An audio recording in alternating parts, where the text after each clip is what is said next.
Ողջույն, ես Աստղիկն եմ, կիսվում եմ ձեզ հետ այս սրտիկների պատրաստման եղանակով։ Հաջորդ վիդեոում հավաքելու եւ զարդարելու ենք այս տորթը, այնպես որ ֆոլոարը որ չկորեմ։ Օգտագործում ենք ամենաբարակ վաֆլե թղթերը։ Դրանց վրա սովորական մատիտի միջոցով նկարում ենք սրտիկներ եւ կտրում ենք։ Կտրման ընթացքում ավելացած վաֆլե թղթերը ոչ մի դեպքում մի նետեք աղբարկղ, որովհետեւ դրանցով մենք շուտով պատրաստելու ենք փայլիկներ։ Ստացված սրտիկները մեջտեղից ծալում ենք, սրտիկներից մեկի վրա վրձինով մեջտեղի հատվածից մի փոքր թրջում ենք եւ մեր ծալված սրտիկները ավելացնում ենք դրա վրա։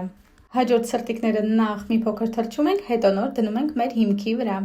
Երբ սրտիկի տեսքը մեզ արդեն մի փոքր դուր է գալիս, վերցնում ենք մի փոքր ավելի մեծ չափսով սրտիկ, այն վրձինի օգնությամբ մի փոքր թրջում ենք եւ դրա վրա ամրացնում ենք ծաղիկների համար նախատեսված մետաղալար ֆլորիստիչսկայա պրովոլկա։